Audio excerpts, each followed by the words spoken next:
یو کلي باندې یو سیلاب راغلی هغه علاقه کې یو بزرګ له خلک لاړل وی صاحب سیلاب راغی او کلي غرق کوي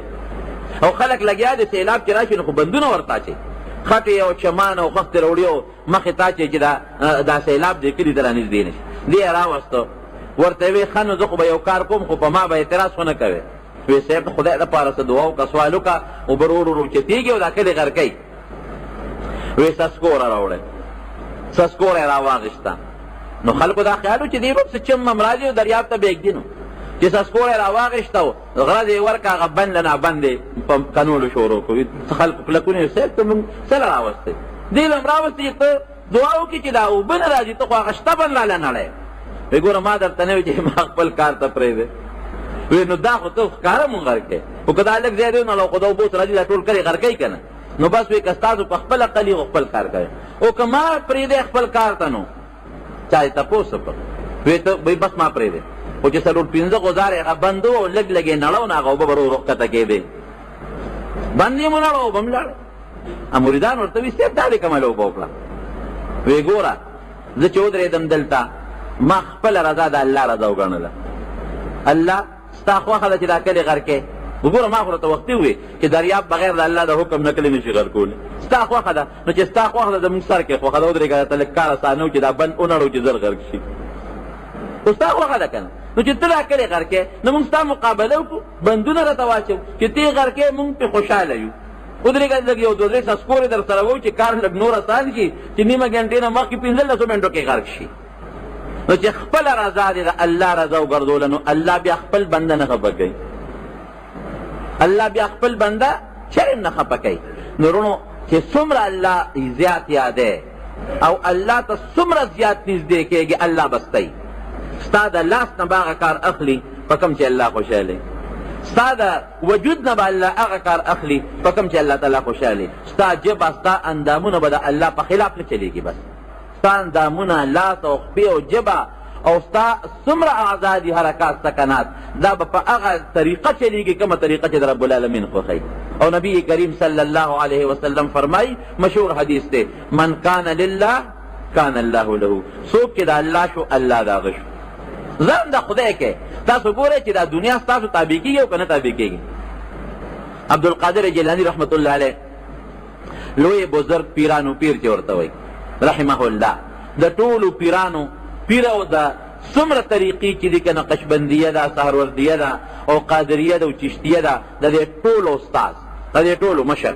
او یوازې داسې نه لوی ولی الله د زمانې هم دی او ډېر لوی عالم هم دی د احمد ابن حنبل رحمت الله علیه په مسلک و دی حنبلي مذهب نو لنګر به چلېده شاګردان به مریدان به او تاریخ لیکي عقل د انسان حیران شي بعضې څیز چې زه تاریخ یې ګورم نو ظاهري عقل پکې کار نه کوي وایي په یو وخت به د ده په لنګر 10,000 او 12,000 کسان ناست وو 10,000 او 12,000 کسانو ډوډۍ ورکول او دا په یو ځای کې ځای کول او د دوی انتظام کول ډوډۍ وروستو خبره ده خو د دوی انتظام کول دا اسانه خبره نه ده ډېر لوی فیض 2 کسان دي په دې وروستنۍ زمانه کې چې زه ګورم د هغې نه الله تعالی ډېر لوی فیض مخلوق ته رسولی دی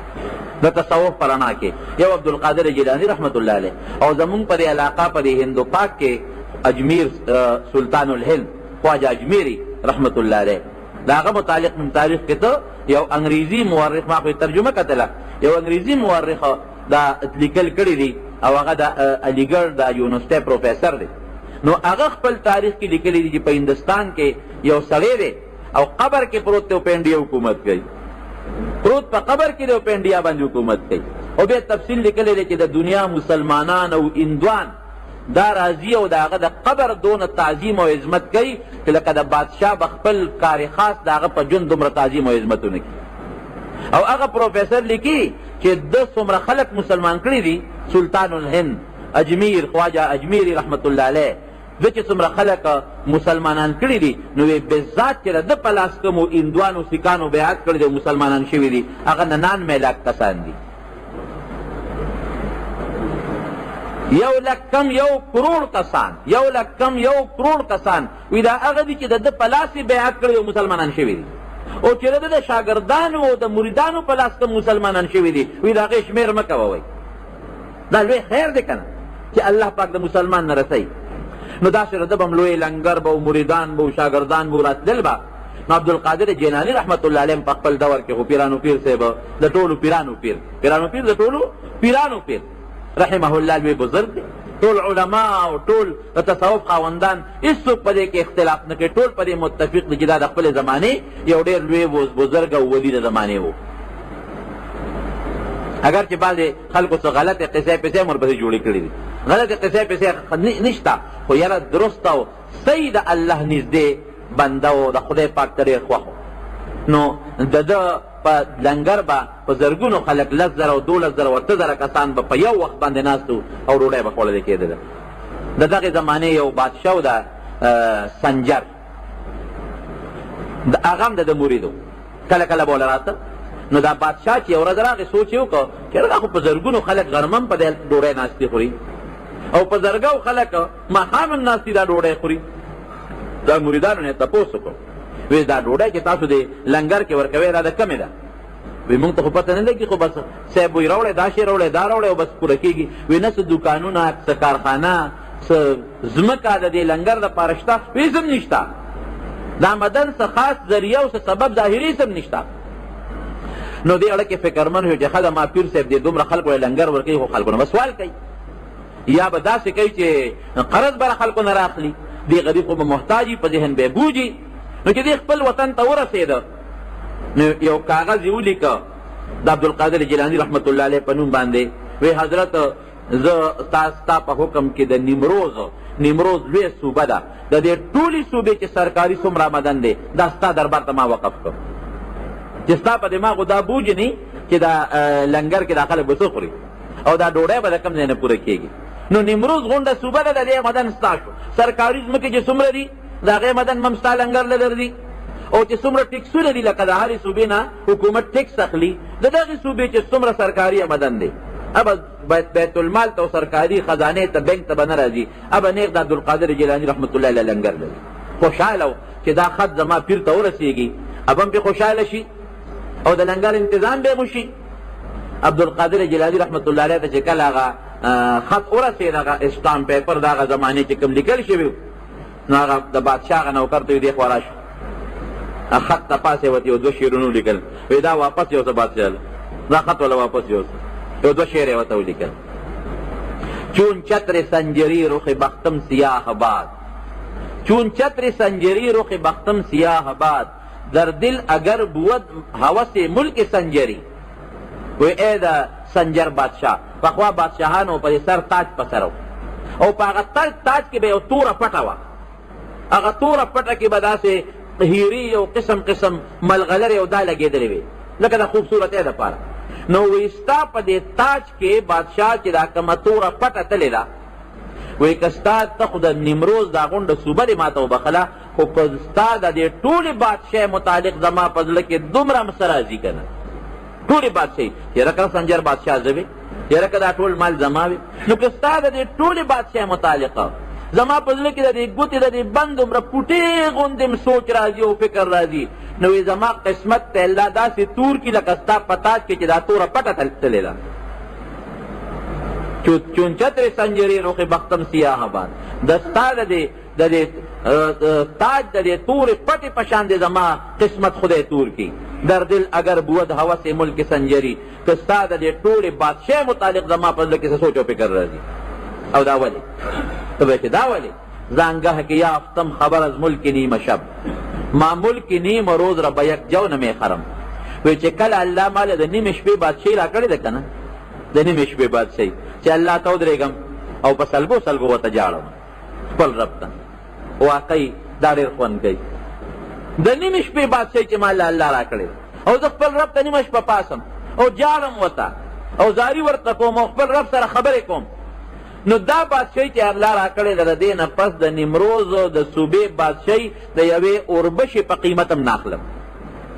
که څوک وایي چې یو اوربشه راکړه او دا ټوله در باندې خرڅوم د اوربشې په قیمت هم نه ده. دا ولې رونو من کان لله کان الله له، خته پته وه چې الله زما دی، په نیمروز څه کوم او په سنجر څه کوم. چې الله دې کله په قبضه کې شو، بازي بستامي رحمت الله علیه بزرګ تېر شوی دی لوی بزرګ، یو ځل هغه خپل ناس به دا بزرګان خپله مراقبه کوي، داسې حالت پرې راشي چې هغې کې بیا دې په ځان نه پوهېږي. داسې حالت پې راشي چې په ځان نه پوهېږي نو د د خولې نه یو ټکي وتوي ملکي اعظم من ملک الله زما بادشاهي د خدای د بادشاهۍ نه لویه ده خو ظاهر کې دا خو د کفر خبره ده ملکي اعظم من ملک الله زما بادشاهي د خدای د بادشاهۍ نه لویه ده نو چې کله د هغه مراقبې نه فارغ شو نو هغه مریدان ورته راغلل لوی صاحب نن خو د خولې نه کفر کلمه ووته وی ښه وی تاسو ما ته صبر ولې وکړو حضرت ته زمونږ پیر نو موږ به څه چل کوو وایي چې بیا زما د خولې نه کله هم د کفر کلمه وځي نو تاسو ته زما دا حکم دی په حیثیت د پیر چې ما به وهئ او په درو به مې وهئ او که مو ونه والمه نو بیا به کافر شوم چې د کفر کلمه مې خولې نه سزا به راکوې دا زما اډر دی حکم دی ما په درو وهئ حیران دی چې دا خو د پیر صاحب خبر هم داسې په جنجال مونږ به وړي یو ځل دغسې بیا مراقبه کې دی چې په مراقبه کې دی نو بیا د خولې نه دا لفظ ووت لکه منصور وایي که نه انا الحق نو بعضې خلک وایي دا خو دې ځان یادوي حالانکې دا د هغه د خولې خپل الفاظ نو مولانا اشرف علي تانوي رحمت الله علیه لیکلي دي چې دا د منصور د خولې الفاظ نو جبه د منصور و الفاظ د الله و د ده حواس معطل و جبه د ده الفاظ د الله دي نو دارنګې چې دی کله بیا په هغه خپله مراقبه کې دی د خولې نه بیا دا لفظ ووته چې ملکي اعظم من ملک الله هغه یو مرید بل ته وایي چې دا خو پیر صاحب په موږ ته وایي چې ما به وهئ زموږ لاس دله چېته ورځي بل وایي چې بعضې پکې سادهګان هم وي که نه بل وایي چې نه نو مونږ خو د پیر صاحب احترام کوو او د ده د خبرې منل نه د احترام دی که نه هسې نه چې بیا وایي چې تاسو ما له ډب ولې رانه کړ نو چې یو مرید را پاڅېد او کروړی را واغېسته او دله غزار ورکوي که نه تاریخ لیکي ګوره تاریخي خبره نو هغه غزار چې دله ورکوي نو د ده د خپل وجود دردېږي چې دله غزار ورکوي نو دې دردېږي څو مریدانو هغې وي چې مونږ خو په دې عمل نه کوو او څو مریدانو لګیا وي نه د پیر صاحب حکم دی دله به مونږ دورې ورکوو نو او لګیا دي تر هغې پورې چې دی په هغه خپل مراقبه کې پروت دی دا پیر صاحب وهي او دوی په خپله ستړي هم شو او خوږ هم شو وایي بعضې مریدانو نه وینې هم روانې شوې نو چې دی د هغه خپل دغه نه فارغ شو مراقبې نه نو داسې وکتل لکه دا دلته دا یو ولې پروت دی دا طالبه وینه ولې ده وایي صاحب ستا د خولې نه هغه د کفر خبره ووته ستا د وینا مطابق مونږ بعضې کسانو تا له سزا درکول شروع کړل بجای راځي چې ته خوږ شوی وې نو په تا خو د کروړې ساسر دی که مونږ ځان برباد کړو وایي خبره ما ته وایي ما څه وې وی تا وی چې ملکی اعظم من ملک الله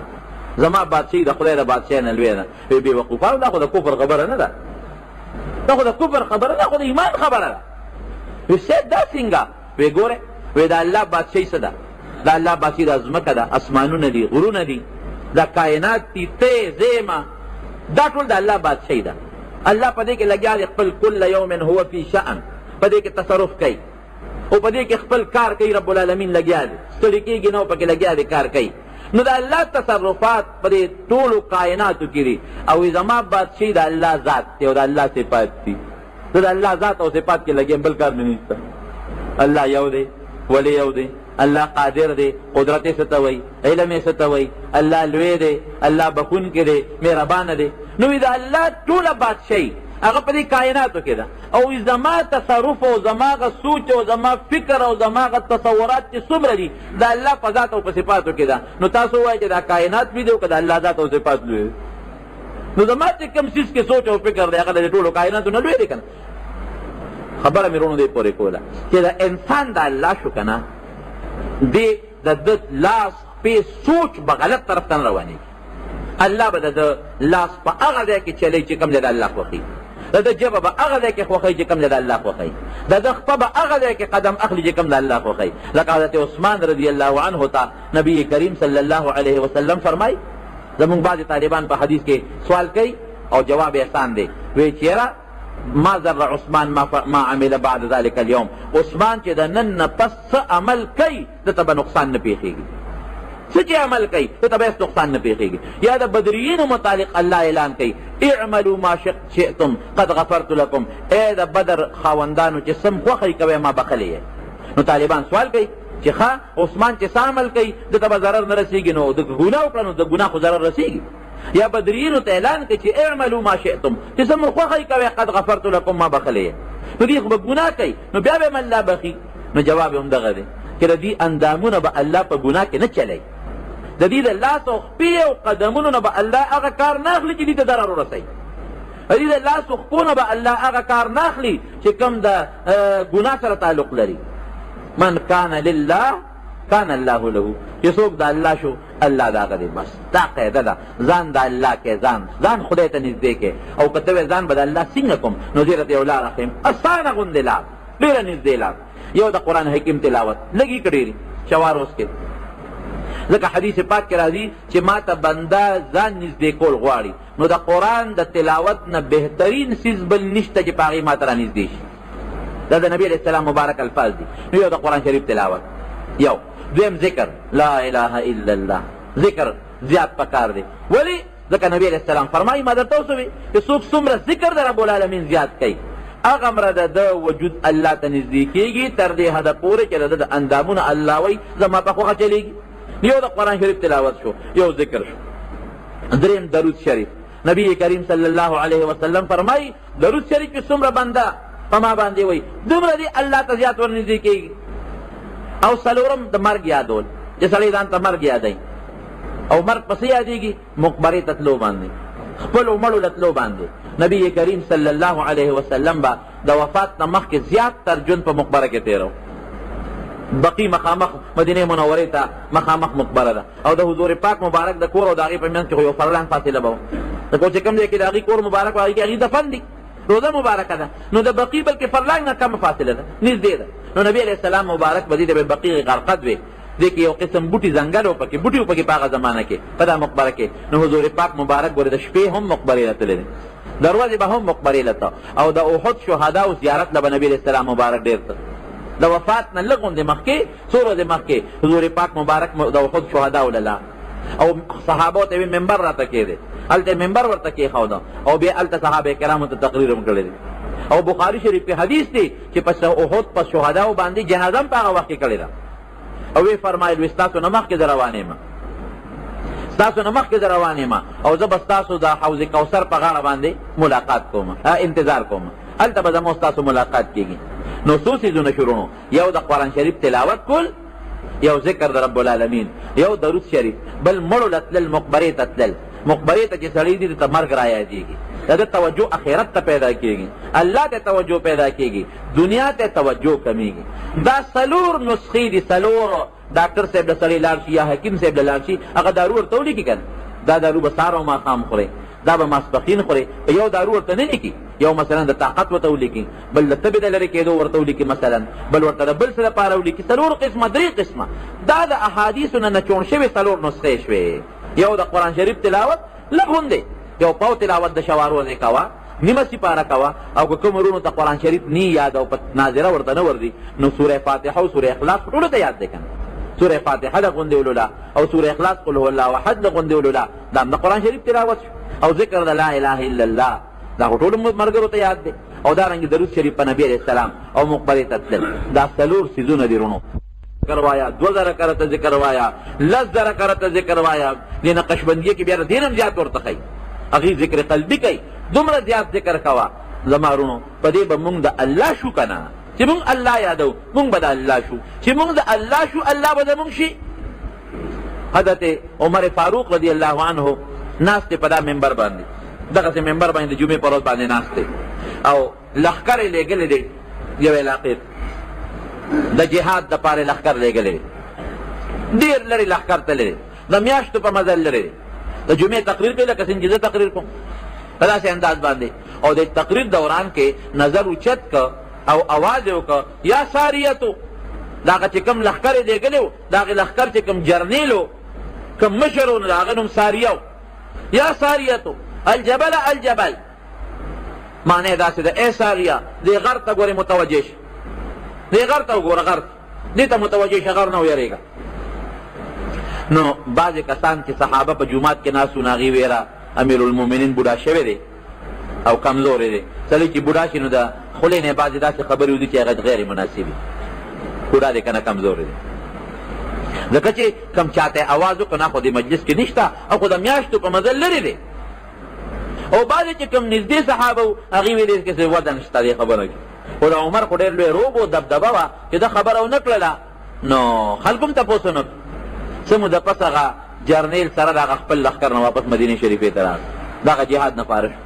چې راغی نو چا یې تپوس وکړ، هلکه ساریه وی پلانکې جمعه باندې ستا خو څه واقعه نه وه پېښه شوې؟ هغه وی ولې نه؟ وی څه واقعه وه؟ وی په دغه جمعه ده مونږ جهاد و د کافرو سره جنګ کافر مخکې و مونږ ورپسې و او وی مونږ پې غلبه ومونته چې مونږ غلبه ومونتله وی دې کې مې یو اواز واورېده چې یا ساریتو الجبل الجبل وی دا آواز مې واورېده وی چې مې واورېده وی ما وی چې والله انه لصوت عمر قسم په الله چې دا خو د عمر اواز دی دا خو د عمر اواز دی وی چې مې شاته وکتل غر ته نو په غر راپسې بل لښکر را روانو نو که عمر اواز نه وی راکړی نو مونږ خو به د غنیمت په راغونډولو د غر دې لښکر به مونږ برباد کړو خو چې د عمر اواز مې واورېده نو مونږ غر طرف ته متوجه شو هغه دشمن سره م جنګ وکړه هغې له مو شکست ورکړه ناس په مدینه شریفه کې دی او لښکر یې د میاشتې په مزل لرې دی او د مدینې منورې نه ویني هم او اواز ورکوي لښکر یې هلته اواز هم اوري من کان لله کان الله له ذنون مصري رحمت الله علیه ډېر لوی بزرګ تېر شوی دی یو سړی مړ شو دوه زامن یې مال ورته پاتې شو هغه یو زوی به ذنون مصري رحمت الله علیه ته بل تجارت کو نو دا چې کوم به ذنون مصري رحمت الله علیه راته د به هغه خپل مال لږ لږ راوړو د لنګر کې به یې لګاو لږ لږ به یې راوړو لنګر کې به یې لګاو مال یې خلاص کړ چې بل ورور ته څونه مال پاتې و نو هغه پکې خپل تجارتونه کول او هغه مال زیات شو نو چې دی غریب شو نو هغه رور کره به تلي څه قرض به یې ترې غوښتي سوړه به یې ترې غوښتي نو رور ورته وایي چې دغسې ګرځه پیرانو پسې ظالمه خو تا ته او ما ته د پلار نه یو شان مال پاتې شو راشه وګوره ما څونه ځمکې واخېستې او څومره باغونه مې واخېستل څومره اوښان او څومره غلامان او وینځې او مریان مې دي او تا ته هم زما عمره مال د پلار نه پاتې نو تا په هغه خپل پیر باندې ولګه هغه د نه ټول مال وو ګور هغه د نه ټول مال وو او غر کې کړې لپنګ فقیر یې کړی د دې غریب مړو وښویده وسوسه خو انسان نه کوي من الجنة والنار الذي يوسوس في صدور الناس من الجنة والنار نو بعضې وسوسه خو د انسان نه مچي او پیرې مچي د ویره واقعي دا شو دا خو زما دا رور څونه مالدار دی مال زما د پلار نه یو شان پاتې او زه خو لاړم برباد شوم دا مې واقعي څه وکړل هغه یو ځل لاغې ذنون مصري رحمت الله علیه ته کېناسته نه خو صاحب کشف و ډېر لوی بزرګ دی پوه شو کشف باندې پوه شو دته وی دې خوا راشه یو نسخه یې ورته ولیکله هغه زمانه کې خو دا حکیمي رواج و نسخه یې ولیکله دا توکي ورشه لاړ شه پساري نه راوړه هغه لاړو او هغه توکي یې د پساري نه راوړل د پساري نه توکي راوړل دغه مرید چې دا کم لپنګ شوی دی غریب شوی دی زړه کې وسوسه راغلې ده ورته وایي ننګرهار والا دا وټکوه نو دی لاړ هغه توکي راواخېستل هغه جړی بوټي هغه یې وټکول یو یې ټکول اوس داسې وکړه دا جوله ورسره ملګري کړو دې نه ګولۍ جوړې کړه وړې وړې ګولۍ د تصبور دانو برابر مثلا نو ګولۍ دې جوړې کړې نو وی ښه داسې وکړه اوس په دې منځ کې پکې پستن سوري وباسه لکه تصبور یې دانو کې چې کوم سوري وي نو سوري ته یې وویستل وی راکړه ماله نو چې دې لاس کې ورکړل نو د ذنون مصري رحمت الله علیه د لاس کې ونیول داسې داسې یې کړل نو ولې ورکړل مې وځي لاس کې د هغې نه الله تعالی هغه زمانه کې قیمتي هیرې او لال جواهرات جوړ کړل قیمتي اعلی وی داسې کار وکړه دا یو څه بازار ته او دا صرافانو باندې ګرځوله دې قیمت معلوم کړه چې دا څومره پیسو دي بیا راوړه خرڅی به نه قیمت یې معلوم کړه ماله راوړه سړی حیران شو چې دا خو زما پیر صاحب باندې خو زه بدګمانه شوم دا خو ډېر د کمال سړی دی دا خو دا هغه توکو نه څه لوی قیمتي شی جوړ کړه چې بازار ته لاړه دوکاندار ته یې وښولو دا هیرې هغه وی یاره صاحب دا خو د دې قیمت ما سره نشته فلانکي لی اوس هغه یو دا څونه پیسې وړي یاره دا خو دومره زرګاو دراهمو دنانیرو دینارونو دي خو صاحب د دې قیمت ما سره نه برابري که یو دانه دوتې خرڅی د نبواله مې ټول نه شم اخیستی چا باندې خرڅ کړم یاره پلانکي لوی تاجر دی هغه لی اوس هلته یې وړه قیمت یې معلوم کړو چې دا خو د څومره هغه زمانه کې د کروړونو یا د میلیونو پیسو هیرې ته جوړه شوې وې راویاړې واپس وی صاحب د دومره پیسو دي وی ښه وی د چټوکې کېده وی ټکوه د چټوکې کېښودې او وی ټکول میده کړې نو تاریخ لیکي چې ذنون مصري رحمت الله علیه خانقاه د دریاب په غاړه وه دریاب غاړه باندې ځان له خانقاه جوړه کړې وه نو چې دې میده کړې وی راکړه دریاب ته واپس وغورځولې ورته وی داسې کار دی چې مونږ د چا مال او دولت نه خورو ښه مونږ د چا پیسې نه خورو مونږ چې وغواړو نو مونږ د دې جړي بوټیو نه هم د کروړونو اربونو روپۍ هیرې جواهرات جوړولی شو دا زړه نه مه راولې چې مونږ ستا نه پیسې وغواړې که ستا دولت د دنیا برباد شو او هلاک شو ورور دې ډېر دولتمند دی خو ستا الله دی د هغه الله نشته ستا الله دی د هغه الله نشته. او واقعي وي دغه مرید چې د شپې بېګاله شپې له کور ته لاړه نو د شپې یې د رب العالمین سره ملاقات وشو او بیا داسې شپه په ده نه ده تېره شوې تر مرګه پورې چې هره شپه به یې د رب العالمین سره ملاقات نه کېده. من کان لله کان الله له. ما تېره جمعه درته ویلي زمونږ امام ابو حنیفه رحمت الله علیه څومره خرچې به یې کول. امام ابو حنیفه رحمت الله علیه تېره جمعه که مخکې جمعه مې درته ویلي څومره مالدارو، دنیا خپله راتله او چې وفات کېده د امام ابو حنیفه رحمت الله علیه په خزانه کې 50 کروڑه درهم پراتو. 50 کروڑه درهم. اوس چې درهم شرعي وګوره نو دغه درهم نه دی، دا کویت او دا څه ورته وایي دا دوبۍ درهم نه دی، هغه قیمت کې کم دی د شرعي درهم نه. نبی کریم صلی الله علیه وسلم فرمایي ګوره زه رضا نه درته نه وایم وایي چې څوک دنیا پسې په منډو دی دی به ذلیلی او دنیا به عزتمند دی. دی به ذلیلی دنیا به عزتمند دی. نو ما چېر دې څه مطلب نو چې سوچ مې وکړو واقعي دې ذلیله ځکه دی چې د سترګو کې هر وخت دولت کې منډه ده منډه ده منډه ده دولت ګټلي. د شپې خوب کې د دولت سوچونه چې په ویښه کې د دولت سوچونه او دولت عزتمند ځکه دی چې دې راوړي نو په بینکونو کې پټ ږدي او کپړې او رومالونه دې تاوی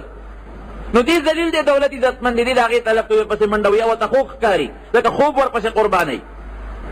او وایي چې څوک د الله شو که نه نو دې به عزتمند دي او دا دولت به ورته راغیم وي حدیث کې رقم راغی ذلیل به دی به ترې منډې وي دولت به ورله خپله را منډې وي دی به ترې ځي دی به عزتمندي دولت به یې طلب کوي. او قاري طیب صاحب رحمت الله علیه یو واقع لیکلې ده بلکې مولانا اشرف علي تانوي رحمت الله علیه نقل کړې ده. وایي چې یو بزرګو هغه یو سړی و جومات ته راغی اوږې دی نار دی او جومات ته راغی او په دې جومات کې یو نیک سړی دی او د هغه مریدان دي هغې اعتکاف ته ناست دي. مولانا اشرف علي تانوي رحمت الله علیه لیکي روژه ماته شوه دې غریب کره اسم نشته درک نه لګي دیم راغی جومات ته چې دا یاره که د نیک سړي له چا سره وړله او مال یې پکې سره کړل نو دلته به ډوډۍ خو به وخورم که طالبانو سره به یو نړۍ ډوډۍ خو به وخورم پور خو زه نشته. یو خشته وینځه راغله جومات ته راننوت ډېره خوبصورته مزېداره او په لاس کې ورسره خوانچه ده او په هغه خوانچه کې قسم قسم خوراکونه دي د غوښې هډوکي او قسم قسم چې هغه زمانه کې د لذت کوم خوراک یې پکې وي. وی دا وینځه راغله نو هغه یو نیک سړی چې هغه اعتکاف ته ناست دی هغه ته هغه خوانچه ده هغسې په قلاره ونیوله نو چې خوانچه یې ورته ونیوله نو هغه هډوکي راواغېسته هغه یې خوړه خو چې هډوکي به یې وخوړه غوښه تې نو په هغه هډوکي باندې به یې د دې وینځې دا مخ وویشته نو ادا به ورته غریبه ولاړه وه نو بل هډوکي به یې راواغېسته نو چې څنګه به یې وخوړه نو هغه هډوکي به اوچت کړه دا وینځه به یې پرې وویشته نو دا چلی وکړه نو خوانچه خلاصه شو نو هغه وینځې بله خوانچه راوړه هغه بل معتکف له چې اعتکاف ته ناست دی هغه نیک سړی هغه سره دا چل وکړه هغه چې به م هغه ډوډۍ خوړه وکړم هډوکي پاتې کېده وینځه به پرې مخ ویشته. اوس دې دې میانځ کې ناست دی نو چې د هغې څلور واړه خلاص شو نو دله خوانچه راوړه زه وې دا به د دې وطن رواج یم چې ډوډۍ خلک وخوري نو میلمه به د هغه هډوکي باندې په دا مخ ولي څپېړه به ترې وباسي نو چې څنګه د ډوډۍ ورته خوانچه کېښوده او د هډوکي واغېسته او په خولې که ویې خوړه هغه هډوکي راواغېست هغه وینځې هغه مخ یې وویشته هغې پر اوچته شوه پې 15 ټیم ته وویستې او ډوډۍ دې اوچته کړه ځه ویسته خدای پېښ وباسه ما دله ډوډۍ راوړه او هډوکي خورې نو ما پیولې نو هغه نورو چې پې ته وویشتې هغوی ته خو غږ ونه کړه او چې ما هډوکي باندې وویشتې ما خو دا به د دې وطن رواج چې ما پې وویشته نو ما پسې د کنځل شروع کړو خوانچه دې رانه اوچته کړه جینۍ ورته ما پېژنې وی نه وی زه دنیا یم دنیا زه دنیا یم دا څلور واړه ما نه تښتي رضا کومې دا ما نه تښتي زی رضا کومه نو که دې ما ولي نو بیا هم چې زه نه تښتم دوی رضا کومه او ته خو ما پسې دنیا جومات ته راغلې کور دې پرېږدې ما پسې راغلې زما طلب کې زه خدای دې پېښ وباسه کړم کش دې وکړه نو ښه به ني یو نوړی به هم دله در نه کړم. مولانا اشرف علي تانوي رحمت الله علیه لیکلي دا حقیقت دی نو مثال د دنیا د سوري دی چې څومره ورپسې سوري نه چې ته ځې تا پسې به رواني که ته ورپسې ځې را ټینګولی نه شي. من کان لله کان الله له چې ته د الله شوې الله به ستی د دنیا ژوند بلې د خوشحالو وي، د سکون او د اطمینان به ګورې زما وروڼو سکون او اطمینان په دولت او په مال کې نه دی. مال او دولت خو چې څومره زیاتېږي غم زیاتېږي، څوک یې رانه غلا کړي، څوک یې رانه ونه تښتوي. خو کې به پیسو که یو سړی کروڑپتی اربپتی شي نو دې دا پیسې خوري خو نه که نه. د ژوند خو هغه دی چې کومه د غرمې دغه دوه ډوډۍ دوه نو زیات نه شي خوړی چې لا دوم پوره کړي. د ماښام دغه دوه ډوډۍ دي یوه نیمه ډوډۍ دا به خوري. دې که کروڑپتی نو لس ډوډۍ دا وخت خو نه شي خوړی که نه. خېټه کې خو چې دغه کم کیلو نیم کیلو خوراک راځي هم دغه به پکې وي که نه، نو من خو پکې نه شي اچولی که نه. بستره کې چې کم سملي نو دغه یو بستره ده نو لس خو دنده نه شي خورولی. کوټه کې که سملي نو که شل چتره نو د څورې باندې به د یو چتې شل روپۍ نه دی. نو زمونږ حرس دی. نو دا مال ټول پاتې دی. دا ورس د دې مال فکر به دې کوي. او که ته د الله شوې که نه قسم په الله مونږ ته د صحابو دا نمونې دغسې مخکې پرتې دي او مونږ ته قسم مې درته وخوړ د دې بزرګانو اولیاو د دې علماو دا نمونې دغسې مخکې پرتې دي. بیا به الله ستایي، دا دنیا به ستا تابع وي، دا لوی لوی خلک به راځي ستا به سلام کوي، ستا لاسونه به ښکلوي، ستا قدر به کوي او ستا عزت به کوي. د دې بزرګانو خلک ګوره مونږ چې نوم اخلو امام ابو حنیفه رحمه الله رحمت الله علیه دعا به تکو شته نه. عبدالقادر جیلانی رحمت الله تعالی علیه ولې حدیث کې راځي چې د چا څوک د الله شو الله فرشتو ته حکم وکړي وی ای فرشتو فلانکې بنده ما سره مینه کوي تاسو مو سره مینه وکړئ. جبریل علیه السلام ته اعلان وکړي. نو جبریل علیه السلام دا اسمان فرشتو ته وایي د اووم اسمان فرشتو ته چې فلانکې بنده د الله خوښ دی مینه ورسره وکړي. هغه فرشتې بل اسمان والا ته وایي، هغې بل ته وایي، هغې بل ته وایي، او بیا هغې د دنیا فرشتو ته وایي. او بیا حدیث پاک کې راځي چې رب العالمین د نیکانو خلکو په زړونو کې دغه انسان سره مینه پیدا کړي. د بدانو نه د نیکانو خلکو په زړونو کې الله مینه پیدا کړي. د دې بادشاهانو خلک قدر کوي خو ظاهري ګوري. گورنر صاحب یا وزیر اعلی صاحب چې په دې سړک تېرېږي دا پولیس والا ورته ولاړي که تانهدار او پولیس والا ورته ولاړي او چې تېرېږي هغه لاس په تندي ورته کي سلوټ هم ورته وکړي، هغه خپل ټوپک لنډه به ورکړي. دې قدر او عزت کوي. خو چې هغه ګورنر صاحب لږ غوندې مخکې لاړ شي که نه ته دې خدای تباه او برباد کا بنور یې وسېږدلو، ته دې خدای مردار کا بچي بیا په خپلو بسترو کې ارامونه کوي او پردي بچي ځان ته په سړکونو درولي وي. بل ته دې خدای دا حکومت خدای روان کا ګوره کندې څوک وجني دی چې ګورنر نو چا وجه نو ظاهر کې سلوټ کوي خو زړه ورته خیرې کوي. اولیاء او بزرګان د هغې به ظاهر کې ملا ښکلی و چې د دربار نه یې لاړ شي او کور ته ورسېدی او چا ستا دغه پیر پسې استاد پسې بد ووایي نو څپېړه به ترې وباسي. د نیکانو خلکو بادشاهي د انسان په زړه ده. بشیرجانه داسې ده که نه ته پوه شوې او که ناسې ده ستړی کړه. من کان لله کان الله له، څوک چې د الله دی الله به د دی. او که ته وایې دا قصه ګرانه ده نو ما څلور څیزونه درته وښول یاد به ستاسو که به نه یاده. یو د الله د قرآن تلاوت لږ وي کړي، یو پاو نیم پاو یو رکو نی را چې کوم سوره اخلاص او فاتحه دی یاد دا کافي ده. دویم د الله ذکر مونږ په دې خولې په غیبت ستړي شو، پردي غیبتونه دي او بغضونه دي او خبرې دي او څوک یو پسې خبرې څوک بل پسې خبرې څوک یو پسې خبرې څوک بل پسې خبرې. نن سبا خو بله خبره ده اوړه ګران شو ارزان شو، چینی ګران شو ارزان شو، او دا چلو شو دا چلو. خدای ته وګوره خپل ځان ټیک کار سبا ارزان شي، خپل ځان ټیک کار ځان الله ته متوجه که مونږ د الله نه باغیان یو. خدای دې لا خیر کړي چې اوړه میلاویږي. دومره مونږ د الله نه باغیان یو چې د دې اسمان نه دا اوس خلاصه اوړه میلاویږي چې دې په ځای کاڼي را باندې راونه ورېږي. نو څومره الله نه لري. ټول ورځ غیبت دی، کنځل دی، د ګاونډي رانه په اور کې ولاړ دی، د عالم قدر نشته، د پیر قدر نشته، د نیک انسان قدر نشته، د جومات قدر مونږ نه کوو. پخوا د لاره باندې به ډولونه تلل واده به او زیارت به راغی نو خلکو ډول بند کوي زیارت په دې لار کې پروت دی. دون احترام به خلکو کوو به که نه کوو. اوس به جومات خوا کې د بنګ راچولي یو ورته ګډېږي او ډولونه ورته چلېږي. جومات خو چاله کونټی نه رابرئ. خلک کوم طرف ته لاړه؟ د خدای د قهر نه یره پکار ده. په دا ژبه خدای یاد کړئ، الله یاد کړئ، لا اله الا الله. څومره خوند کوي لا اله الا الله. لوی الله یادوه په دې ژبه باندې نو چې ته الله یادوې که نه نو الله به تا یادوي. او حدیث پاک کې راځي وایي ته چې ما په کوم مخلوق کې یادوې که نه نو زه به تا په هغه مخلوق کې یاد کړم چې د دې مخلوق نه غوره مخلوق به وي. او د طبراني شریف حدیث دی چې څوک یو ځل ووایي چې الله ټول یو ځل ووایه الله وایي الله درې ځله وایي ولې بنده ولې بنده نو الله یادول. او دریم په خپل ښکلي پیغمبر درود شریف کوي. ولې زمونږ د ایمان خو د هغې د برکت نه دی، زمونږ د اسلام خو د هغې د برکت نه دی، زمونږ د عقیده که دا رسول الله مبارک نه وی راغلی او موږ ته دین نه وی ښولی نو بیا به موږ دا تندي چا ته په دې ځمکه لګول؟ بوتانو ته. په دې علاقه خو د بوتانو دور تېر شوی. موږ هم ګوتم بد او بل او بل او بل ته سجدې لګولې او بوتانو ته هم سجدې لګولې. دا خو د حضور پاک مبارک برکت. او څلورم نمبر مرګ یادول، مقبرو ته تلل شرعي طریقې سره. مړو نه غوښتنه به نه کوې، شرعي طریقې سره مقبرو ته تلل، خپلو قبرونو ته دعا کول، هغې ته تلاوت کول، ثواب بخل، هغې ته دعا کول، صدقه هغې، خپل مور پلار به هم درته یادي، مرګ به هم درته یادي. او دا څلور څیزونه دي چې تا به الله ته نږدې کوي. عبدالقادر جیلاني رحمت الله علیه دنه نشي جوړېدی، او دنه سلطان الهند جوړېدی شي، او دنه امام ابو حنیفه رحمت الله علیه جوړېدی شي. خو کم از کم د هغې په قدم خو به قدم دغونې کېدې که نه، الله ته به څه ناته نږدې شي که نه. نو زما وروڼو دا څلور څیزونه دي.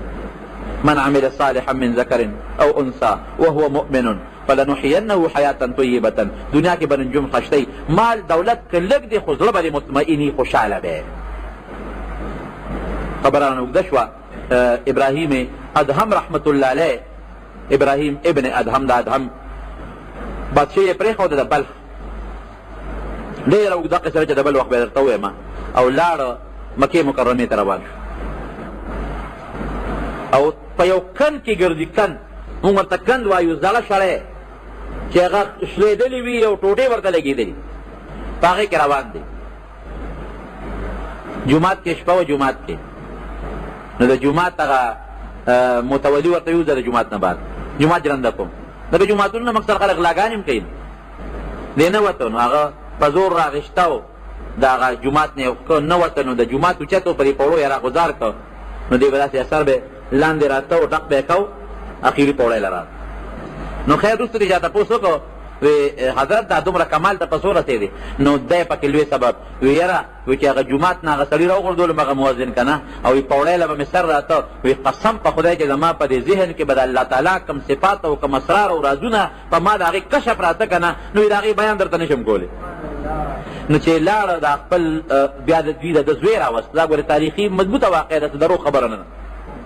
هغې نه دې په دې په دې باندې بادشاه کو. دوی ورپسې ګرځېدل، چې ګرځېدل ورپسې نو دی د یو دریاب په غاړه باندې ناست دی. ستن ورسره د هغه شړی شلېدلې د هغه ګنډي. دا وزیران او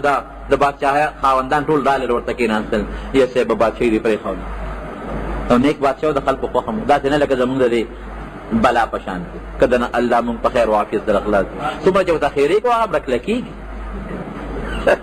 دنیا کې څومره لګیا ده د خدای ته هم د اخلاص کې هغه همره نور مضبوطېږي. خدای خبر اوس دعا ورته شروع کړو، حاجي صاحب که نه چلو کړو. زبر دا دعا به ورته وکړو چې خدای دې خیرت ته ورسوي، خلاص به شو ته. نو داسې بادشاه چې هغه د خلکو خوښي، حدیث پاک کې دا ځان له مضمون دی. نو دې د خلکو خوښ و، نو ورپسې لاړل. ګوره دا څه کې د دریاب په غاړه ناست دی او تو نور ته ناست دی او شړی ګنډې او بادشاهي دې پرېښوده. نو دا هغه ستن راواغېسته او دریاب کې وغورځول. نو دې وزیرانو ته ویل دی که نه یو کار وکړې، وی دا ستن راله راوباسئ. هغې وي دماغ کې خو دې فرق راغلی دی چې بادشاهي دې پرېښوده که نه، لکه چې مازغرې خراب شي دماغو کې دې فرق راغلی دی. وی نه ما خو ډېر لویه بادشاهي نه دا ټول خلک راولې دریاب ته کوز کړې چې دا ستن راله راوچته کړي. وی صاحب ستن او د دریاب په ویښ کې دا بس چاپلار راوباسي. نو اواز یې وکړو ای د دریاب کبانو، ما ستن دې دریاب ته وغورځوله، ما دا ستن راوباسه. نو ستنې خو دریاب کې ډېرې وي که نه، خلکو نه پرېوتې وي، سیخان وي. وي یو ړوند کب و د ده هغه ستنې په خوله کې نیولې وه او د دریاب دې غاړې له راغی او ده ته یې رانږدې کړو، ده ته یې هغه ستن راواغې. اوس دا بادشاهي مې ښه ده که هغه بادشاهي مې خوښه وه. او دا مثالونه ډېر زیات دي د صحابو په زمانه کې. یو علاقه کې صحابه یو دغه له تلي وو، څه ورته ویل کېږي جهاد له لاره ترې غلطه شوه، یو ځنګل ورله، هلته یو شپونکي سره ملاقات وشو. شپونکي را روان دي ګډې، وایي تاسو څه کوئ؟ وایي یاره مونږ خو په دې لار باندې روان یو او مدینې شریفې ته ځو. وایي دا خو تاسو په داسې ځنګل ور روان یې چې دې کې بلا شرمخان او زمري دي، په دې خو تاسو نه شئ تللی، دا خو ټول د زمرو د شرمخانو ډک دی. وی ښه وی او مشر صحابي غر ته وخته او اعلان یې وکړ ای د ځنګل حیوانات، تاسو هم د الله مخلوق یې او مونږ هم د الله د رسول د محمد رسول الله صلی الله علیه وسلم صحابه یو. مهرباني وکړئ چې څومره درندګان او زمریان یې مونږ ته به لار خوشې کړئ، مونږ په یې ځنګل تېرېږو. تاریخ لیکي چې څومره شرمخان او زمریان وو لکه یې خپو کې منډلې منډې به یې ځنګل نه والې، ځنګل نه تښتېدل او دوی په ځنګل پورې وتل او نیغ لاړل مدینې شریفې ته. من کان لله کان الله له، چې څوک د خدای شو خدای د هغه شو. بده یې لنډه معنا ده. او دا څلور څیزونه دي، دا یاد ساتئ. الله یې زموږ په زړونو کې د خپل ذات او د خپل حبیب مینه او محبت قایم وي. حضرت حمزه رضی الله عنه د نبی علیه السلام ترو سید الشهدا ورته وایي. د احد میدان کې یو دیوال چې تا دلته کې اوس قبرونه، درې قبرونه یو ځای دي. یو د حضرت حمزه رضی الله عنه دی، یو د مصعب ابن عمیر رضی الله عنه دی، او یو د عبدالله ابن جحش رضی الله عنه. درې کسان. نو موږ ورته ویل یو ماشوم بچی راغی، هغه دا خیال و چې درته پته نه لګي. نو هلته کې د عرب د ماشومان عموما خلکو ته د لارې کوڅې ښیي، نو خلک ولې 2 ریاله ورکړي. رپوټې ماشوم بچی دی د مټه ونیوه ما. نو هغه ملګري ورته زما وایي بچی خوښوي دلته هر څه معلوم دي. ما ته پرېږده دې غریب یو ریال 2 پکار دي، ما بچی وښایه څه څوک دي. د هغه الفاظ مې قسم دی اوس په دغه وخت کې دي. ما ته په دې چې وا 4 دیواری کې نه دي هذا فی داخل. ما وایي او وایي هذا سید الشهداء حمزه بن عبد المطلب. هغه مې اوس هم یاد دي. مې ګوره دې هم په خدای سید الشهداء لفظ روان دی چې د ټولو شهدا او سردار د نبی علیه السلام مبارک طرف دې هندې ورسره دا چلو که چې دا سینې ولښوړې ده او زړه ترې راوویسته او پیچکونه یې ولګول او اینه ترې راوویسته په هغې چکونه ولګول او غوږونه یې ترې پرې کړل، پوزه یې ترې پرې کړه، شونډې یې پرې کړې او دا روزې یې ترې پرې کړې او دی په اتار کې واچول، امیل یې کړه په غاړه کې واچول او ګډېده به او دومره پې رسول الله صلی الله علیه وسلم خفه دی ډېر زیات. وی ارمان چې دا به یو مستقله طریقه جوړه شي، ګنې زړه مې غواړي چې دا حمزه ښخ نه کړم په دې میدان کې همدقسې پرېږدم چې مارغان راشي او دا د دنیا دا حیوانات راشي او د ده دا غوښې وخوري، چې د قیامت پر نور خلک د قبرونو نه پاسي او زما تره د دې مارغان او حیواناتو د خېټو نه راوچت شي او جمدې شي. خو که داسې کومه نو خلک به بیا خپل مړي نه ښخوي، یو طریقه به دې جوړه شي. او چې مکه مکرمه فتحه شوه، دا هنده د ابو سفیان رضی الله عنه بیبي وه، د مکې سردار و یو زمانه کې، او د عتبه لور وه. عتبه یو زمانه کې د مکې سردار و، د یو سردار لور و په بل سردار واده وه. نو چې نبي علیه السلام مبارک مکه مکرمه فتحه شوه، نو چا ورته سوال جواب وکړو صاحب ښځې بیعت کول غواړي مسلماني. وی فلانتي کور کې یو کور کې د راجمع شي زه ورځم. نو دا ښځې ټولې په یو کور کې راجمع شوې. نو نبي علیه السلام مبارک وله راغی. نو د عایشه صدیقه فرمایي وی ښځو سره نبي علیه السلام بیعت کړی دی، خو ما مست یده ید امرأة قط، چېرته لاس یې د ښځې لاس سره نه دی جنګېدلی. ګورئ د خولې بیعت دی کوو. پردۍ ښځې سره چېرته نبي علیه السلام لاس مبارک نه دی جنګولی. نو نبي علیه السلام مبارک ورته وفرمایل وی ما سره یوه ښځه خبرې وکړې، خبرو باندې به خبرې کوو، لاس به نه راوړی، او چې یوې ښځې سره زما کمې خبرې ابه د ټولو دپاره وي. نو دې هندې ځان پټ کړي، دا مسلمانېږي،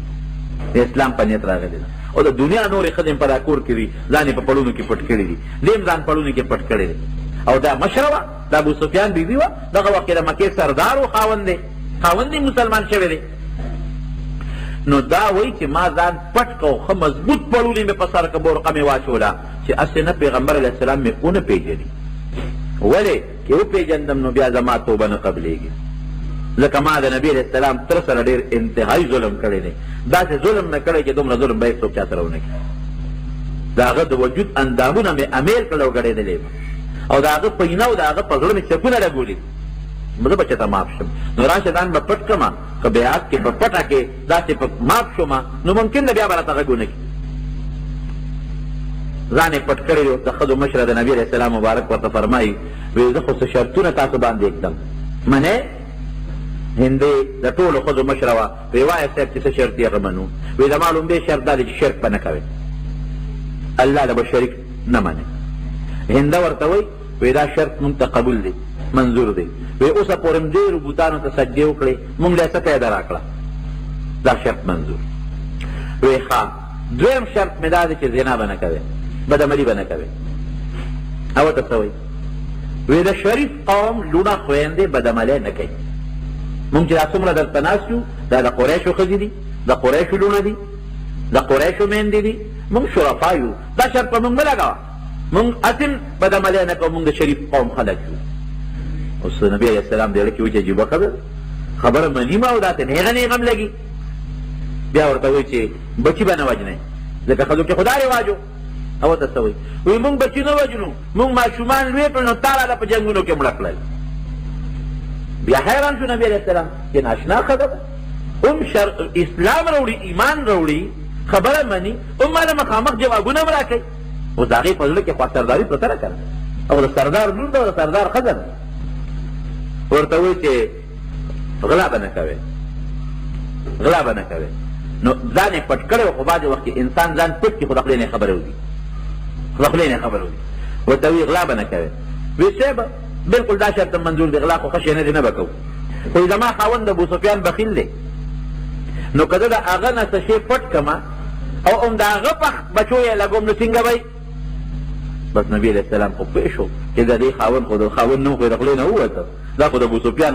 ښه معلومېږي وی انت هند بنت عتبه وی ته هنده د عتبه لورې څه خو چې دی ورته وی پره پیدا شوه وی او صاحب ما نه خو یېرو ما خولې نه خو د خاوند نوم ووت او مکه یم د هند د عتبه لورې یم هنده مې نوم دی صاحب ما ځان پټ کړی ما ډېر لوی جرم کړی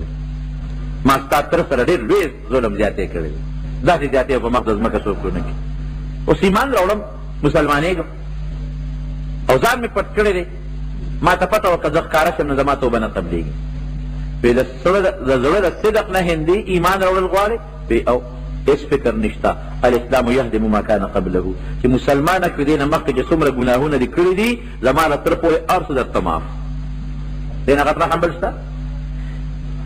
که بل څوک وي زما به دې کم خو دونه تپوس درنه کوم چې دا ظلم دې ولې کوو نه ښه ده معاف شو سره د نور او هغه چا چې حضرت حمزه وجلی و غدار یې پرې کړی وحشي رضی الله عنه هغه ته زمانه نبي علیه السلام له راغی د هغه وجلی و د هندۍ لپاره چې څنګه راغی نبي علیه السلام ته مخامخ شو ورته یې ویل چې صاحب زه وحشي یم وی انت وحشي ته وحشي وی یو زه وحشي انت قتلت حمزه حمزه تا وجلی دی زما تره دا چې ورته ویل چې او وی بس تا ته چې څنګه خبره رسېدلې ده صاحب همغه ټیک ده اوس به څه کوې بس اوس اسلام راوړم ظلم خو ما هم ډېر زیات کړی دی نو ګوره که بل سړی و معاف کړی به و معاف کړی بیا تا دومره ظلم یو غلام یو ته دا چل کې ته دا چل کې پیغور خو به یې ورکړی لږ ملامتیا خو به یې کړې وه خو ته یې وختي یو کار به کوې وی زه چې تا ته ګورم او ستا دې مخ ته ګورم نو ما ته هغه خپل تره یادېږي او د هغه تره هغه پرې کړې پوز او غوږونه او سترګې او شونډې راته یادېږي اسلام دې قبول شو بلکل معاف یې زه هر څه چې دې کړي دي معاف شوې الله د نه هېڅ تپوس به نه کوي خو ته دا مهرباني وکړه چې ته د جهاد ته لاړ شې دلته ما ته مخامخ مه ودرېږه دا راته زه یو خبره کوم ډېره ښه رسېده دا جهاد ده په هغه هلته خدای رحم وکړ وی دوه مې غټ وجلي دي وی چې کافر وم نو غټ مسلمان مې وجلی چې د نبي علیه السلام مبارکه تر او بیا مسلمة الکذاب چې د نبی علیه السلام دشمن د پیغمبرۍ دعوی کړې وه بیا هغه رضی الله څخه خدای مردار کړ دا رحم د نبی علیه السلام په مخلوق خدا په حیواناتو بیبیانو سره به کور کې دننه کار کوه عایشه بیبي فرمایي وی کان فی مهنة اهله کور کې به موږ سره کار کوه کار روزګار څومره نیازبین وجود د کور کار نن سبا څوک کور کې ښځو سره کار کوي نه سوال نه پیدا کېږي ښځه خو دې خاوند ته وایي چې راشي دا باټینګر نه سره سپین کړه دا چاړه راواله دا اور د ګوډۍ تیرې ورکړه ښه زه ستا بړوی یم او پلان کې د ښځې بړوه ښځو سره کار کوي دا غلط الفاظ دي غلط الفاظ دا شریعت نه بالکل خلاف الفاظ یو سړی دا نشته مړه نو ته ځکه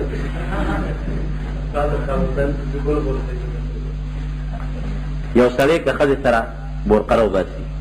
ښځې سره څه کار روزګار کوي دا د نبي کریم صلی الله علیه وسلم سنت دی دې ته په غلط پیغور نه ورکوي دا شریعت کې بالکل سنت دی دا د دواړو جهانو مبارک سردار کړي عایشه صدیقه فرمایي ځان له به سپلی په خپله ګنډله چې وبشلېده خپله به یې سپلی وګنډله نو په حیواناتو رحم په مریانو غلامانو رحم په ښځو رحم په کافرو رحم په کافرو په مسلمان باندې رحم په سپو باندې د رحم خبرې چې سپو سره باندې رحم وکړې نوکرانو باندې رحم وکړې نو رحمت للعالمین شو که نه شو او قرآن حکیم کې الله سوئی ایو آیات تر سوئی اللہ تعالیٰ قرآن حکیم کی فرمائی وما كان الله ليعذبهم وانت فيهم وما كان الله معذبهم وهم يستغفرون وی ترسو چې په مخ د ځمکه رسول الله صلی الله علیه وسلم جمدی وي په کافرو با عذاب نه راځي دا رحمت شو که نه شو چې ته ترسو په دې خلکو کې موجود یې عذاب به نه راځي او تر ننه پورې چې څومره زمونږ په خولې د مسلمانیو د کلمې اواز کېږي او د دې کلمې د برکت نه قیامت غوندې عظیم الشان مصیبت بند دی دا د چا برکت دی د نبی کریم صلی الله علیه وسلم دا رحمت شو که نه شو نو دا رکوټ آیت کې د هر چا په ژبه مشهور دی وما ارسلناک الا رحمتا للعالمین د خپل پیغمبر ته ما نه لېږلې دنیا ته مګر د ټول مخلوق دپاره د یو انسان او د مسلمان دپاره نه د ټول مخلوق دپاره ته رحمت رحمت د مکې مکرمې په سفر را روانو چې کوم وخت مکه مکرمه فتحه کېدله یو دوه کسانو د نبی علیه السلام مبارک خپلوان دي د یو نوم دی ابو سفیان ابن حارث ابن عبدالمطلب د تره زوی دی او د بل نوم دی عبدالله ابن ابي امیه دی د ترور زوی د بیبي عتیقې زوی د دې لپاره به نبی علیه السلام ډېرې دعاګانې کولې چې لاس به یې پورته کړه ځکه دی د ماشوموالي ملګري و د ماشوموالي ملګري او بیا چې خپلواني دا انسان ته خواږي نو دی د ماشوموالي ملګري دعا به یې کولې یا الله زما هغه د ترور زوی د تره زوی خو خدای دواړه مسلمانان کړي هغه وخت به یې ورله دعا غوښته او دا دواړه کافر نو چې کوم وخت مکه مکرمه فتحه کېږي په سفر نبی علیه السلام را روان دی دا دواړه یو بل سره سلا په سلا شو یاره وي دا څه کار دی اوسه پورې هم د دې نبی علیه السلام مخالفت وکړو حالانکې زموږ خپل دی یو وی زما را تره زوی دی بل وی زما خو د ماما زوی دی نو زه چې ځو چې دواړه مسلمانان شو په لاره راغلل چې رالل صحابه ولیدل نو صحابه په نبی علیه السلام زیري کول یو په منډه منډه را روانو صاحب مبارک شه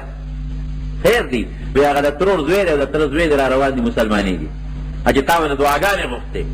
وی کوم وی هغه عبدالله او ابو سفیان ابن حارث وی پام کوئ چې ما ته را مخامخ نه شي بلکل چې ما ته را نږدې نه شي وی صاحب هغه تره زوی دی وی همغه یادو وی ولې وی دې توبه نه قبلېږي دا را مخامخ نه شي دې اسلام نه قبلېږي خلک هم حیران شو چې خدای پاک عجیبه ده د هندې قبلېږي د نورو قبلېږي د دوی نه قبلېږي ابو سفیان مسلمان شو نور خلق مسلمانان شو مشهور ابو سفیان چې کوم ابل ابن امیه هغه مسلمان شو او دا نه مسلمانېږي په دې اسلام نه قبلېږي څه شوی صاحب دا خو تا اوسه پورې دعاګانې وله غوښتې الله ته دې وله جړلې دي اوس چې ایمان راوړي راځي ته توبه نه قبلېږي بلکل د دې توبه نه قبلېږي خپلوان رالل نبي علیه السلام سفارشونه کوي بلکل ابو بکر صدیق یا عمر فاروق راغی وی ما ته به سفارش تدوی نه کوي دې توبه نه قبلېږي بلکل دا چې ما ته را مخامخ هغې ته چا ویل هغې وی که توبه قبلېږي او که نه بس مونږ مسلمانان یو که مو وجنې او کار سره سره کوي بس دغه نه ایمان مونږ راوړی دی مونږ ته دا معلوم دی چې دا رښتونی پیغمبر دی او دا راته پته ده چې الله یو د شریک نه لري ام سلمه رضی الله عنها د عبدالله خور وه د مسلمانانو مور د نبي علیه السلام بیبي راله نبي علیه السلام ته کېناسته وي صاحب یو خبره کوم وی ام سلمې ګورې که دا رور او د هغه بل خبره کوي چې راته ونه کړي وی صاحب یو دوه ټکي اجازت راکوي وایه وی په پردو رحم کې په خپلو نه کې په کافرو کې چې دشمنان دي او په دوی نه کې ولې پرې رحم نه کې وی ام سلمې وی دا یو چې دی ابو سفیان وی د ما خلاف شیرونه جوړ کړي او داسې شیرونه یې جوړ کړي چې هغه نن په مخ د ځمکه خلک لګیا دي غزلې وایي او زه یې نیم یاد کړی ما سره زما خدای ستایلی دی او جبریل پسې ستغې سپورې ویلې دي په شعرونو کې نو که ما ته ذاتي ضرر وي خدای به یې معاف کړم نو زما الله پسې بدې ویلي زما پر جبریل علیه السلام پسې سپکې ویلي څنګه معاف کړم او دا بل چې دی ترور زوی مې دا د تره زوی مې دا ترور زوی مې ستا دا رور چې زه کله پیغمبر شوم دې مې ځان ته راوغوښته مې چې فلان کې ما له الله پیغمبري راکړه تا ته خو معلوم یم زه دروغجن یم رښتونی یم په ما ایمان راوړه وی ده ما ته وې چې دا خو لا داسې ده که نه که زه دلته ناست یم او د هغه ځای نه خدای پاک ما ته خط راولېږي د اسمان نه او فرشتې له یې ورکړي او ما له یې راوړي او په هغې یې لیکلي چې دا زما پیغمبر دی ویې منه نو بیا هم دې نه منم زما د خدای سپکاوی کړی هغه هم پوه شوه چې دا به ورڅه کېږي نو دا بیبي ډېره زیاته هوښیاره وه دا دواړه یې راوستل وي داسې کار دی بل څه نه کېږي خو نبي علیه السلام کې رحم ډېر زیات دی ډېر رحم دل دی بس اوس غوسه دی او خفه دی او په دغه ټکي خفه دی تاسو دواړه راشئ مخامخ ورته کښېنئ او زه راته یو ټکي ښیم د قرآن شریف یو آیات دی هغه ورته ووایه نو ممکن داسې چل جوړ شي نو یو آیات یې ورته وښو کوم د یوسف علیه السلام وروڼو چې یوسف علیه السلام ته ویلې یې ورته وښو نو چې دوی دواړه څنګه رالله او مخامخ شو نبي علیه السلام ته نو هغې ته مخ مبارک داسې واړو مخې ته یې واړو نو دوی بل طرف ته راته وشو دوی هغې ته داسې مخ واړو نو دې خوا راغله نو هغه آیات یې ورته وویل د یوسف علیه السلام وروڼو چې کوم آیات ویلو تالله لقد آثرك الله علينا وإن كنا لخاطئين زمونږ د قسم په خدای وي چې مونږ دا منو ای پیغمبره چې تا د الله په مونږ باندې فضیلت درکړی ته په مونږ الله غوره پیدا کړی مونږ نه غلطۍ شوې دي مونږ خطاکار ګناهګار یو د الله په در کې معافي وغواړو خو چې دا یې ووایي که نه نو نبي علیه السلام مبارک ورته حقه جواب ورکړه کوم چې یوسف علیه السلام خپلو وروڼو له ورکړی لا تثریب علیکم اليوم یغفر الله لکم داسې دی که نه اسم ملامتیا در باندې نشته ځه خدای مو بخه رحم وکړو که ونه شو داسې به څوک هم ثابته نه کړي په مخ د ځمکه چې لوی جرم چا کړی دی او نبي علیه السلام ته راغلی دی او یې زه معافي دا نه چې ستا نه غواړم الله نه غواړم معافي مونږ خو درته وایو تا نه معافي غواړم نه الله نه معافي غواړم او نبي علیه السلام دې نه معاف کړی زما ورونو دا حقیقت دی چې د رسول الله صلی الله علیه وسلم مبارک وجود د هغې ژوند د هغې پیغمبري د هغې ګرځېدل د هغې خبرې د هغوی کارونه دا ټول زمونږ د عام خلق سکے مخلوق خدا سکے بیا په هغې کې مسلمانانو کې بیا د هغې امت زمونږ دپاره ډېر لوی رحمت او سعادت دی ټول وایي الحمدلله دا میاشت ده د هغې د پیدایش مبارکه میاشت ده نو په دې نسبت مې دا خبره وکړه خو تاسو به دا مهرباني کوئ دوه کاره کوئ حق به مونږ د نبي علیه السلام منو هېڅوک ته انکار نشي کولی په مونږ یې حق دی یو دا چې د هغې دپاره درود شریف ویل د درود شریف پیدا هغې ته هم ده او غټه پیدا یې ګورې مونږ ته ده درود شریف دې به انشاءالله چېرته یو جمعه بیان درته وکړو درود شریف زیات ویل پکار نمبر 1 دویم دا چې خیرات او صدقه او د هغې ثواب نبي علیه السلام ته بخلی څه خاص ورځ ضرورت نشته څوک 12مه یادوي دا 12م د ربیع الاول دې کې علما اختلاف کې څوک 12م د ربیع الاول یادوي او څوک وایي چې نه نهم د ربیع الاول د نبي علیه السلام د ولادت ورځ وه نو د ورځې څه خاص تخصیص نشته هر وخت کې هر ټیم چې وي خو دې ورځو کې خلک ذکر کوي چې دا د نبي علیه السلام د ولادت د پیدایش میاشت ده نو په دې نسبت په دې میاشتو کې عموما خلک خیرات او صدقه کوي نو یو صدقه خیرات چې څومره د چا وس کېږي صدقه او خیرات دام دی چې سړی څه خوراک پوخ کړي چې غریبانانو له ورکړي او صدقه او خیرات دام دی چې هېڅوک خبر نه کوي او پټ چې د غریبانانو له پسې شی والي نغدې پیسې ورکړي بل څه وله والي دا پټه صدقه ده جومات کې ولګوي بل ځای کې ولګوي یو جاري غوندې صدقه شوه او دا د نبي علیه السلام مبارک په مونږه یو حق دی الله به هم پرې خوشحاله شي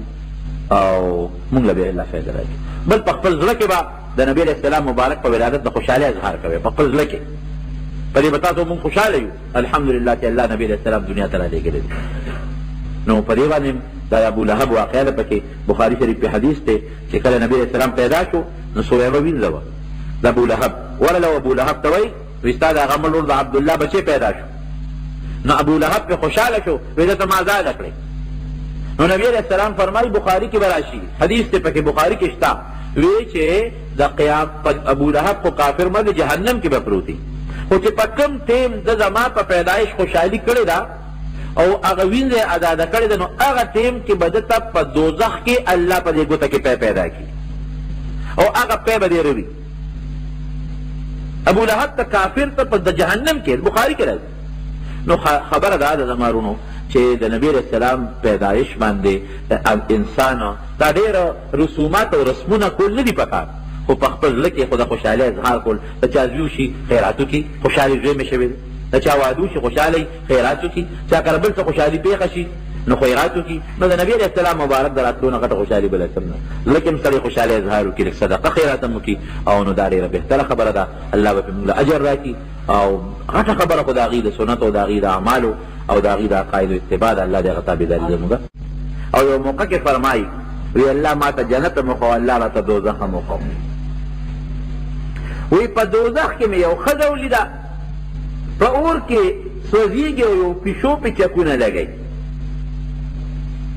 د الله رسوله پیشو پې ولې چکونه لګوي وی دې ښځې دا پیشو تړلې وه، نه خپله خوراک ورکو او نه پرېښوده چې ځان له په دې ځمکه خوراک را پیدا کړي. هغه پیشو د لوږې د لاسه مړه شوه، نو پروردګار هغه ښځه د هغه پیشو په بې رحمۍ کې نیولې ده او جهنم ته یې لېږلې ده. ګوره په یو پیشو یې رحم نه دی کړی، ولې په پیشوګانو هم رحم کوي.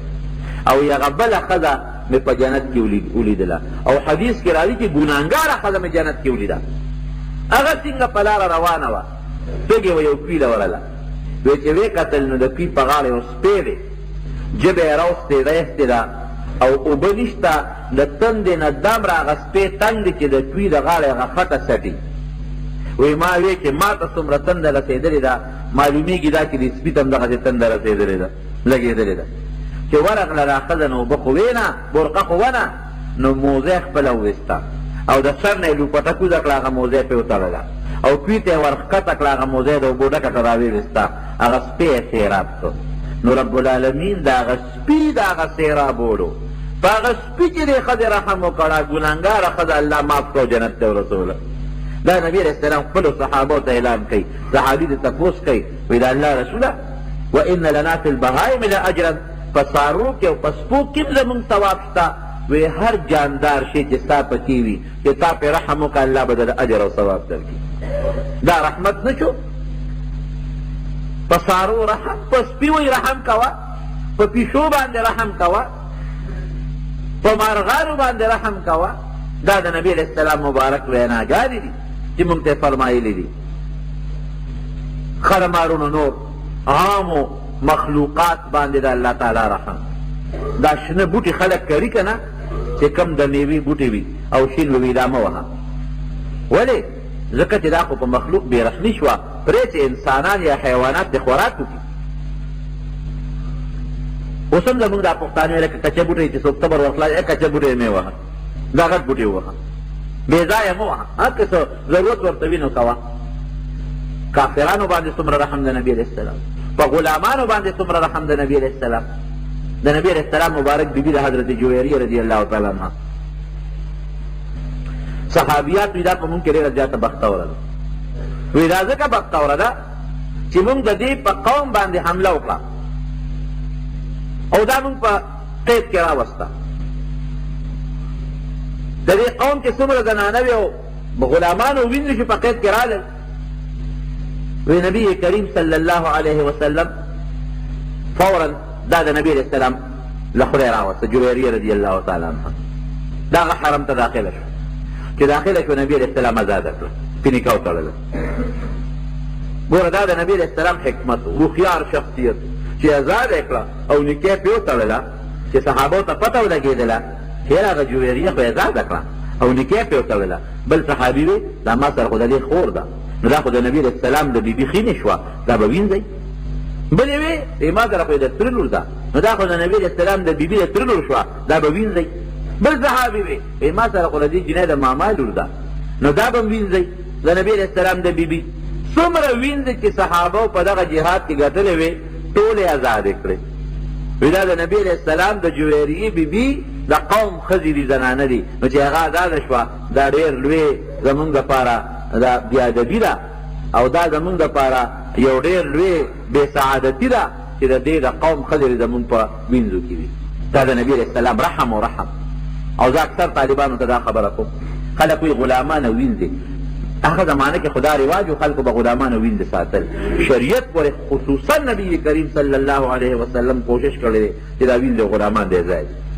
بار بار وایي ولې که چا باندې دا قسمه جرم راغی، غلام پکې ازاد کړه، وینځه پکې ازاده کړه. که چا دا کار وکړو نو غلام دې ازاد کړي، وینځه دې ازاده کړي. او فرمایي ای ګوره ستا غلام دې ستا وینځه ده، که ډوډۍ دله پخه کړه نو ځان سره یې کښېنوه ډوډۍ ته، او انګولې دله پوخ کړه نو دا وینځه را غلام راوله او ځان سره یې په ډوډۍ کښېنوه.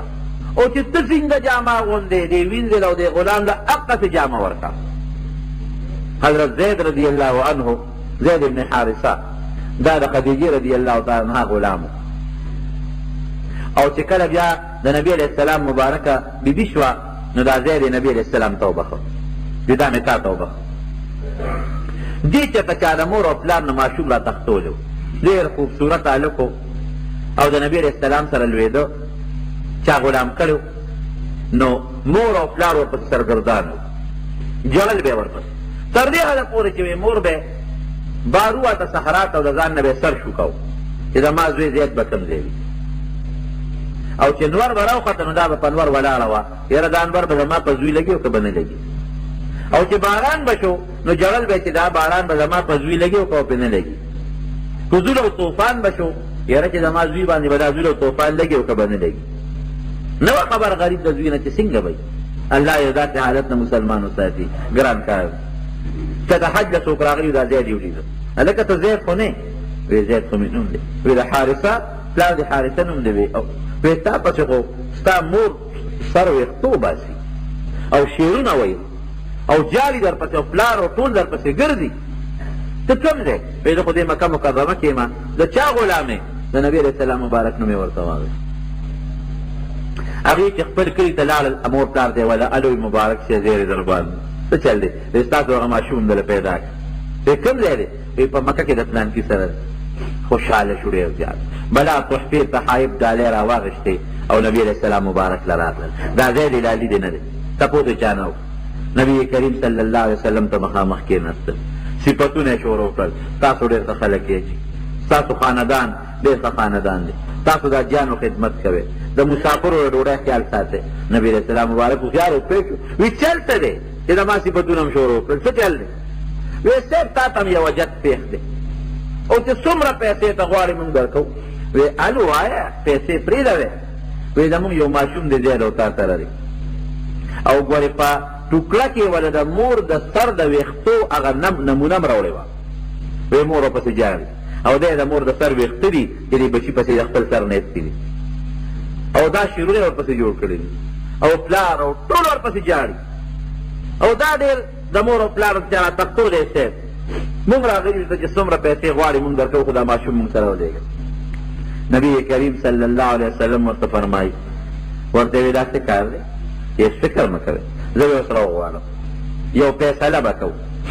فیصله به کوو، که هغه تاسو سره تلل غوښتل بې پیسو ستاسو دي، زه ورته غږ نه کوم زه دې در سره پیسې درنه نه اخلم، خو که هغه در سره نه ته نو ګورئ مونږ بنو هاشم چې زمونږ نه څوک ځي نه مونږ یې په زور نه شړو، په زور به نه تاسو بوځئ نه به یې په زور زه در کوم، هسې نه چې په زور یې ونیسئ هغه چغې وایي او تاسو یې بوځئ، دغې ته هم نه پرېږدم. او که تاسو سره تلل غواړي بې پیسو خیراتي ستاسو، هغې ډېر خوشحاله شوې، بس صاحب دا شرط منظور دی. هغې وی چې مونږ ورته ترو ووینې وروڼه ووینې څنګ به دې مونږ سره نه دي، او چې د مور هغه جړا ورته یاده کړو او د مور د سر دا ویښته ورته وښایو، دی به د مونږ نه مخکې منډې وایي. ځای دې راوغوښته کښېنو، ځای له دا پېژنې دا څوک دی؟ او د الله رسوله دا زما تره دی، دا بل څوک دی؟ دا فلانکی دی، دا بل څوک دی؟ دا فلانکی دی. دا ورته معلومات اخېستل چې هسې نه بې ځایه څوک بونه پرېښه، دوی تا پسې راغلي دي او تا بوتلل غواړي. بچې زما د طرف نه تا ته اجازت دی، مور در پسې خفه ده او پلار در پسې خفه دی او هغوی تا لیدل غواړي، نو تا ته زما له طرف نه اجازت دی، بلکل دوی سره لاړ شه چې هغه مور او هغې دې خوشحاله شي. په ژړا شو، په ژړا شوې زه خو نه ځم. هغه تره ورته هغه د نرمۍ هغه خبرې او د مور د ژړا هغه قصې او هغه شعرونه او هغه هر څه وایي چې د زړه کې نرمي را شي او را سره لاړ شي. بچې غلامې جوړ دا خو دلته ته غلام یې او د بل مړه یې، او هلته چې لاړ شي خپله ځمکه دی، دا خپل کور دی، خپل رونه، خپل تربوران، خپل مور او پلار او خوشحاله ژوند په دې قربانې دا اخلي او هغه نه اخلي، او مور در پسې خفه ده چې دا هر څه یې ورته ووایي که نه، او ورته وایي دا څه کار دی چې ما له د حارثه په ځای رب العالمین د محمد رسول الله صلی الله علیه وسلم په شان پلار را کړی، او د خپلې پلانکۍ مور په ځای ما له رب العالمین د حضرت خدیجې په شان مور را کړی، او د خپلو خویندو په ځای ما له الله د فاطمې او د زینب په شانتې خویندې را کړي. دا قربان کړم، دا پرېږدم، وی در به شم، د پلار ملاقات به مو کړم، د مور ملاقات به مو کړم، زه به بلکل درځم، خو هغه ژوند ته مې سلام دی هغه نه اخلم. دا غیږ د نبي علیه السلام مبارک دا راته قبول دی. که هغوی پرې ډېرې وسې وکړې، نبي علیه السلام ورته ویې ګورې زه غږ نه کوم، خدا شرط چې په زور به نه بوځي وایي نه بس مونږ خو د ده خوشحالۍ لپاره وایو چې دی دلته خوشحاله دی بس مونږ هم پرې خوشحاله یو معلومېږي دا چې تاسو لکه د بچي ځان سره خیال ساتلی دی که نه ځکه خوشحاله دی پلار پرېږدي مور پرېږدي او تاسو قبلئ بس دا یې درسره مبارک خو چې دا هغوی وي هغوی ته روان شو نبي علیه السلام کورس بیا څومره رحم دی اعلان یې وکړ وایي اوسه پورې خو دا زید د حارثه زوی زما غلام د نن نه پس به زید ابن حارثه نه وایې زید ابن محمد چې دا زید د محمد صلی الله علیه وسلم زوی دی دا زما زوی شو بس د حارثه نوم ترې کټ شو زما زوی شو او دومره مینه ګنې غلام سره څوک دونه مینه کوي ترمذي شریف کې حدیث دی چې دې چېرته تللی په سفر نو چې راغې نو دروازې اواز نبي علیه السلام بار واورېده نو تپوس یې وکړو وایي دا خو د زید اواز معلومېږي وي او نو لنګ یې والې و په شی کمیس څادر ورته پرېوته دا بله ولې ښکارېدل ور منډه یې کړې وله ورته ورپاسېد او ځان ته یې را تر غاړه باس او ښکلاو به دا د رسول الله صلی الله علیه وسلم د مریانو متعلق شو او د ده بچی اسامه حدیث پاک کې راځي اسامه د ده زوی د دې زید او تک تورو د رنګ نه زید خشته و هغه تورو ده او ماشومو نو عایشه صدیقه فرمایي وی نبي علیه السلام دقه ځان سره په کونډۍ د اسامه کېنولو د غلام زوی ښه په دې کونډۍ وی قڼه یې راوبېده قڼه پوزه یې راوبېده د هغه ماشوم او د خاورو خیګو ډک دی ماشوم پوزه یې راوبېده وی ما ورمنډه کړه چې دې ماشوم له پوزه پاکه کړه عموما چې د ماشوم پوزه راوبېږي نو مور ورشي هغه د پلار غېږ کې کوم ناستې هغه مور له پوزه پاکه کړي وی ما ورمنډه کړه چې ولې دې ماشوم له پوزه پاکوم وی نبي علیه السلام مبارک په خپلو هغه نیازبینو قیمتون لاسونو باندې وله په خپله پوزه پاکه کړه وی اخواشه عایشې زه وله پوزه پاکوم وی عایشې وی دا ماشوم مې ډېر خوښ دی ګورې ته مو سره مینه کوه دا مې ډېر خوښ دی ته مو سره مینه کوه دې ته محبت او مینه مونږ نن څه کوو غلامانو سره نن مونږ څه کوو خپلو نوکرانو سره نن مونږ څه کوو د خپلو همسایو سره نن مونږ د خپلو زمیندارو سره څه کوو نن مونږ د خپل دکاندار سره څه کوو خو چې لږ د چا پې وس بر دی نو خپل زمیندار خپل نوکر خپل مزدور هغه د جاهلیت د زمانې د غلامانو نه زیات ساجونو سره تېروي څوک به وکړي داسې یو هلک یو سړی وله ډوډۍ پخه کړي یو بیرا یا یو نوکر او ځان سره یو ځای ډوډۍ ته کښېني سوال نه پیدا کړي یا په کور کې د چا خدمتګاره ده او هغه خدمتګاره ډوډۍ پخه کړي چا ځان سره اوسه پورې یو میز په یو کاسه کښېنولی چې راشه ما سره کښېنه نه او رسول الله صلی الله یا د یو خدمتګار د بچي یا یو زنانه چې ورکره خدمت کړي د هغه د بچې چا په خپل غېږ کې اخیستی دی او بیا چې پوزه بېدلې ده نفرت کې خلک کوي خپل زوی له څوک پوزه نه پاکوي او رسول الله سم ګوتو مبارکو ته وګوره څومره قیمتي ګوتې هغه ګوتې زموږ د علماو دا عقیده ده او دا د عقایدو مسله ده چې کومه قبر مبارک کې نبي علیه السلام مبارک دفن دی او آرام کوي او د هغې د وجود مبارک سره کومه خاوره لګېدلې ده په قبر کې وجود مبارک سره کومه خاوره لګېدلې ده وایي دا په عرش نه په قیمت کې زیاته ده ولې دلیل څه وایي ځکه چې دې سره د رسول الله سم وجود لګېدلی دی علماو لیکلي دي او عرش سره خو د الله وجود نه دی لګېدلی نه د الله داسې وجود سره که زما ستا په شان دی چې په عرش د پاسه ناست دي هغې ته خو د عزت نسبت دی او دې سره د رسول سره وجود لګېدلی نو کومه خاوره چې د نبي علیه السلام مبارک وجود ورسره لګېدلی دی دومره قیمتي ده نو خپله د رسول الله لاس مبارک به څومره قیمتي وي نو د اسامه قڼې به څومره قیمتي وي چې نبي علیه السلام مبارک یې پې پاکوي دا د رسول الله د هغه مریانو سره محبت او مرض وفات کې اعلان کړي الصلاة او ما ملکت ایمانکم ای خلکه ګورې د مونځ خیال ساتئ او د نوکرانو غلامانو وینځو او د همسایه او د مزدورانو به ډېر خیال ساتئ قدر به کوئ دا رحم نه دی نور څه شی یو سړی راغی نبي علیه السلام مبارک ته کېناسته او په ژړا شو وایي د الله رسوله ستا په ما ډېر لوی احسان او تا په مونږ ډېر احسان دی او دې مار دا خبره کوي نبي علیه السلام مبارک ورته فرمایي ملګري څه چل شوی دی دا سلګی وایي هغه غریب سلګی وایي وایي نه ستا په مونږ ډېر زیات احسان دی او که ته نه وې راغلی چې زمونږ به نور څه حل و ستا په مونږ ډېر احسان دی بیا ورته نبي علیه السلام مبارک فرمایي ملګري هله وایه چا څه شوی دی چا وهلی چا تکلیف در کړی دی چا ستړی کړی وایي نه یو د زړې زمانې قصه را یاده شو وایي ما واده کړی د جاهلیت په زمانه کې ستاسو د راتلو نه مخکې وایي زه لاړم په سفر تجارتي سفر باندې به خلک لاړل ډېره موده به بار و خو پیاده سفر یې به وي وی زما د تلو نه پس چې زه کله تلم نو زما د تلو نه پس زما لورو شوه چې زه لاړم زما لورو شوه ما خو څو کاله بار تېر کړل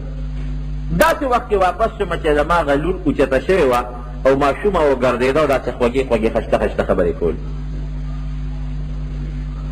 او عربو کې به رواج سو لونه به یې جمدی خښولې وی دا ماشومه مې د مور پې کړې وه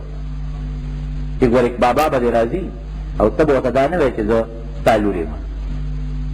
ما دا مشوره کړې چې دا د ما وینځه ده ماشومه مې اخېستې ده وایي ښځه مې یارېده چې هسې نه زه راشم او دا ماشومه چې ته مړه نه کړم وایي چې زه رالمه دا ماشومه په کور کې منډې ترلې وایي اولاد څونه خوږي ګورې دا قصدن الله په زړه کې د اولاد سره مینه پیدا کړي که دا مینه نه وي نو بیا به د بچو تربیت خلکو نه کوي وایي چې څنګه رالم او دې ماشومې ته مې وکتل زه پوه شم چې دا خو زما لور ده او زما د پیدایش نه پس زه تلو نه پس پیدا شوې ده او لوی شوې ده وی ما مې د ښځې نه تپوس وکړ ښځې دا څوک دي ویره دا مې یو ماشومه په بیه اخېستې ده چې لکه د اولاد په شانتې به یې لویه کړو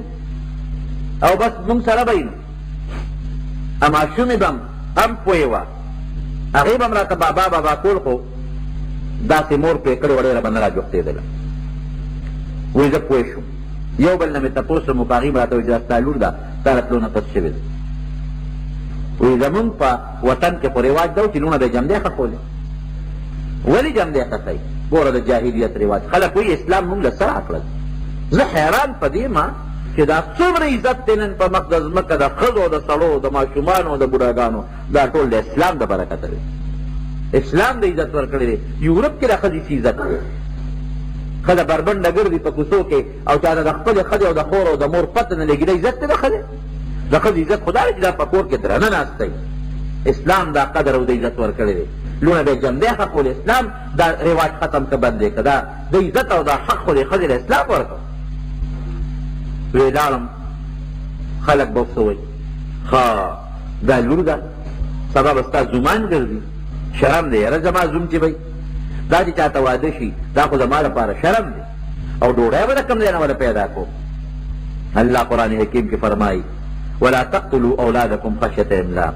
نحن نرزقهم وإياكم ان قتلهم كان خطئا كبيرا بچی مو وجنې د لوګي چې دا به اوږي او ډوډۍ به څه خوري تاله او دې بچو له د روزي او رزق الله وایي زه درکوم د دوی وجل ډېره خطرناکه او لویه ګناه ده وایي ځنګل ته لاړم داسې د کلي نه لرې یو کوی مې وکنې خو چې د ښځې مخکې مې ستا نو کله به مې یو مخ ته رانږدې کوله او کله به مې د بل مخ ته رانږدې کوله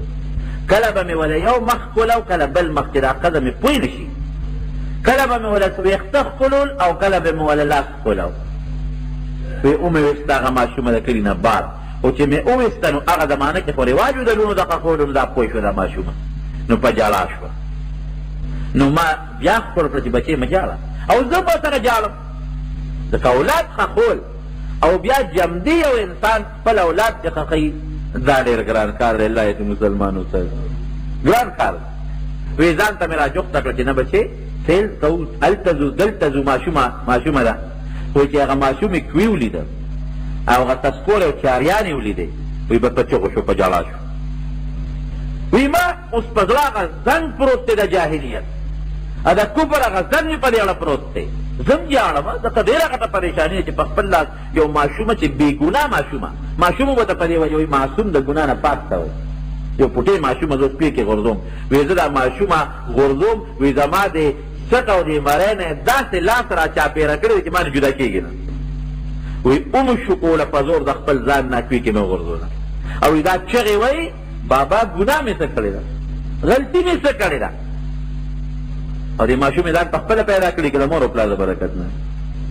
چغې وایي او په زور مې وشکوله هغه ماشومې چغې د ما په غوږ نه لګېدې کوي کې مې وغورځوله او خاورې مې پې ور واچولې او جمده مې ښخه کړه د الله رسوله هغه خبره مې اوس را یاده شوه هغه د لور هغه چغې جړه ځان نه شکول او هغه بېرحمي او په توی کې خښول دا ستا په مونږ احسان دی چې تا دنیا ته تشریف راوړو دا رواج دی ختم که ته نه وې راغلی دا رواج ته تر ننه پورې جاري پاتې خدای خبر مونږ به څومره نورې لوڼې جملې خښول وایي دا د نبي علیه السلام رحم په ماشومانو شو که نه شو ایو رحم شو په ماشومانو ډاکې به یې کول بربند به ګرځېدل یورپ وایي مونږ ښځو له حق ورکړو د میراث حق د ښځو نو ښځو له به چا په میراث کیسه نه ورکول او چې په ښځه به خپله بیماري راغله ډوډۍ به یو ځای ورسره نه خوړه لاس به یې ورسره نه لګاو جدا کمره به یې وله جوړه کړې وه په هغې کې به یې ډوډۍ ورته لکه د سپو غوندې ورغورځوله اسلام راغی وی نه دا څه کوئ دا خو زنانه ده کله جوړه ناجوړه بیماري ده د الله له طرف نه ډوډۍ به ورسره یو ځای خورې لاس به ورسره لګولی شي اوبه ورسره په یو جام څښلی شي یو بستره کې ځان سره کښېنولی شي دا ګناه ده دا غلطه خبره به نه کوې میراث کې برابر حصه وله ورکړه لکه څنګه چې د سړي سره دقه رنګې ښځې له به میراث کې حصه ورکړې دوی څه باندې ته به یو واخلې ما بعضې خلک دي د ښځې خو نیمه ده او د سړي ورمې د ښځې خو بلا شی ده د سړي کمه ده ولې سړی یوی سالي ښځې دلته کې نیمه ده پلار نه حصه واخېسته او هلته د خاوند په مال کې ځان له حصه واخېسته او مهر یې ځان له حصه شوه که د ښځې را جمع کې په صحیح معنو کې څوک ورکړي د سړي نه زیات حق جوړېږي زوی سره ځان له حق دی رور سره ځان له حق دی خاوند سره خپل حق دی مهر یې ځان له حق دی جهیز یې ځان له حق دی د اسلام ښځې له حق ورکړه نور څه کوې حق دې ته وایي چې بربنډې به درځي حق دې ته وایي چې دا به په کوڅو کې خپل خاوند او پردی نه پېژني دا خو حق نه دی دا خو ظلم دی ښځې سره اسلام دا حق ورکړی چې دا به کور ناست دی دا به د کور باچی سړی به ځي ګټي به دی له به وړي مخکې به ورته ایږدي دا به لکه د حیواناتو ژوند نه تېروي چې نه خپله پرده پېژني او نه مخ پېژني او نه لاس پېژني او نه خپل عزت او حیا پېژني او پیسې پیدا کړه او خاوند له راوړه داسې به ني ټیک ده که یو ښځه د حیا په شکل کې په خپله پرده کې د کور نه بار وځي مثال په طور او بعضې څه کارونه په پرده کې ځي نو خیر څه پروا پکې نشته یا خپلو ماشومانو ته سبق ښیي او په هغې تنخوا مه دي څه بده خبره نه ده دې زمانه کې دې بعضې څیزونو ضرورت دی خو که دا بې پردې بار ګرځي او داسې ګرځي لکه د خرو حیواناتو غوندې او پیسې پیدا کوي نو دا خو اسلام شریعت خو څه کوي چې انساني فطرت او انسانیت هم دا شی نه غواړي معلوم اسلام نبی کریم صلی الله علیه وسلم الله راولېږه څه دپاره چې دا رحم په مخلوق راغی په ښځو رحم وروي دا ستاسو په لاس کې قیدیانې دي نبي علیه السلام فرمایي ښځې که ته ورته وایې پلار کره درځي به او که ته ورته وایې چې مزه نشي تللی وایي ستاسو لاس کې عوائن فیما بین ایدیکم حدیث کې راځي ستاسو لاس کې قیدیانې دي نو ګورې پام کوئ ښځو سره ښه سلوک کوئ ظلم ورسره مه کوئ زیاتې ورسره مه کوئ دا رحم شو که نه کافرو باندې رحم یې وګوره مسلمان خو څه کوي په کافرو باندې رحم یې وګوره جهاد کې وایي که بوډا سړی په مخه درغې غدار به پرې نه کوي بوډا باندې به غدار نه کوي ماشوم که په جهادي میدان کې د ګیر که غدار به پرې نه کوي ښځه که د جهادي میدان کې ونیوله ګورې پام کوه په ښځې غدار ونه کوي دا رحم شو که نه شو او که دشمن سره مخامخ شوې او ستا کلمه ومنله بیا ستا رور شو او که کلمه ستا نه مني او ستا د حکومت قانون مني ستا ټکس جزیه وغیره مني بس غږ به ورته نه کوې ظلم او زیاتې به ورسره نه کوې هندا هغه ښځه ده چې د حضرت حمزه رضی الله عنه قاتله ده حضرت حمزه رضی الله عنه د نبی علیه السلام ترو سید الشهدا ورته وایي د احد میدان کې یو دیوال دی ته دلته کې اوس قبرونه درې قبرونه یو ځای دي یو د حضرت حمزه رضی الله عنه دی یو د مصعب ابن عمیر رضی الله عنه دی او یو د عبدالله ابن جحش رضی الله عنه درې کسان نو موضوع تلو من یو ماشوم بچی راغی هغه دا خیال و چې ته پته نه لګي نو هلته کې د عرب د ماشومان عموما خلکو ته د لارې کوڅې ښیي نو خلک ورله 2 ریاله ورکړي رپوټې ماشوم بچی دی د مته ونیوه ما نو هغه ملګري ورته د ما وایي بچی خوښ وي دته هر څه معلوم دي ما ته پرېږده دې غریب یو ریال 2 پکار دي ما بچی وښایه راته څوک دی د هغه الفاظ مې قسم دی اوس په دغه وخت کې دي ما دې په دې چې وا چاردیوالۍ کې نه دي هذا فی داخل ما وایي او وایي هذا سید الشهداء حمزه بن عبد المطلب هغه مې اوس هم یاد دي مې ګوره دې هم په خوله سید الشهداء لفظ روان دی چې د ټولو شهدا او سردار